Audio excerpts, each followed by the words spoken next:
driving over to the snow hill. You're going to wait until after the snow event and maybe get that snow in once it stops. But it's going to be a while before we can do that. We do expect a big major winter storm for you. We've got, mix of ice and snow, freezing temperatures. And notice winter storm warnings are up. If you have just joined us from watching earlier this afternoon, everyone was under a watch earlier. We've now gone to a warning for Wilkesboro, Galax, Mount Airy, Concord, all the way through Charlotte. We're expecting significant snowfall, mainly over the mountains and western foothills.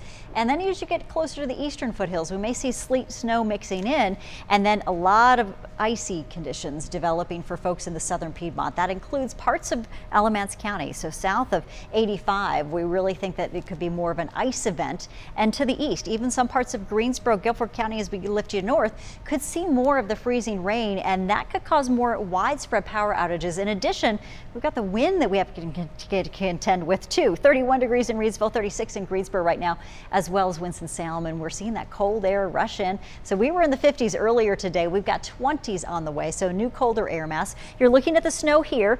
Yeah, this is up in Iowa. We're going to be actually tapping into a little bit more Gulf moisture, wrapping in some warmer air around our low potentially, and drawing that in from the coast, and that could change our setup quite a bit. And so we're looking right now, 24 degrees in the mountains tomorrow morning, 35 for afternoon highs, and even a few flurries. Some snow showers may develop for us earlier in the afternoon to early evening. So this could bring the little, storm before the storm, I guess you could say, a little hint of snow ahead of the system before the main one. 28 degrees early morning in the foothills to near 38 degrees, a rain chance and a snow chance of about 20%. Most of this should be some flurry action, light totals possible, especially west, but 29 degrees in the Tri to 39 and an easterly breeze at about 7 miles an hour.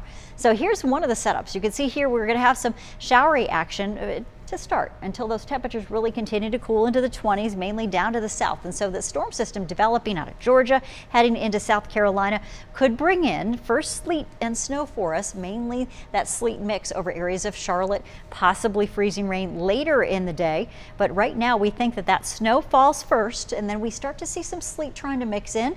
How much and where that line really ends up is the question. Some of our models, this is our European model, suggesting that could mix in as far west as the foothills and possibly a little bit nudging into the mountains.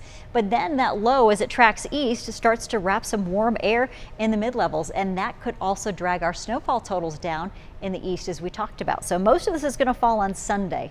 It starts late Saturday night into early Sunday morning, most of this while we're sleeping, and that storm position is going to help determine how much and just what we're going to see. But you're looking at, the very high risk areas included in the mountains and western foothills for some heavy wet snow. High risk for the folks in the Triad too, but this is the icy areas that we're really worried about. Southern Davidson, areas of Randolph County, and then up through Alamance County. Here is the big question mark as to how much we'll get in terms of icing on our trees and branches, and that could really take our power and trees down too. So 2 to 5 inches of snowfall, still the forecast for Reidsville, 1 to 2 inches east in Asheboro area. 5 to 8 inches likely in Mount Airy, at least on this current storm track and position. 8 to 12 inches, not out of the question as we get you closer to Sparta, Ennis, and up along the mountains. And then higher totals, about a foot or more possible for some on those high elevations. This is the messy weather that we'd rather not have to contend with, but we have it. About 1/10 of an inch of glaze may push all the way back west, even as far north as Surry County area. You could see a little sleet mix in, but how long does that window stay open for the sleet before it changes back to snow? Significant glaze, about 1/4 of an inch in Greensboro, heavy glaze down to the south and east, and that's the area we really worry about with folks being without power, travel concerns for an extended period of time. Your hour-by-hour forecast, I want to show you this latest high-resolution model. This is our model, our IBM model, showing you that we've got those shower chances starting to snow. First, though, on Saturday, this is just a little light wave of energy ahead of it, and all of that beginning overnight into your Sunday morning. Here comes that sleet potentially mix. Snow with some maybe wet snow also, and some sleet. Then you've got freezing rain potential as that warmer air aloft. Remember, it's not always the temperatures that you're seeing at the ground. We know that that rain could freeze on contact, and that's why we expect to see some freezing rain potential in the eastern parts of the market. And notice how then it narrows out and it's already changing back to snow. We start to fill in with more snow as that low winds up and lifts out. And so that's where we could see some higher totals for folks back to the west, lower to the east, and a lot of ice down to the south and east. So we'll be watching for this carefully and honing in on the actual timing and how much of snow and ice you might see, but definitely preparing. You still have another 24 hours. I think it's a good plan.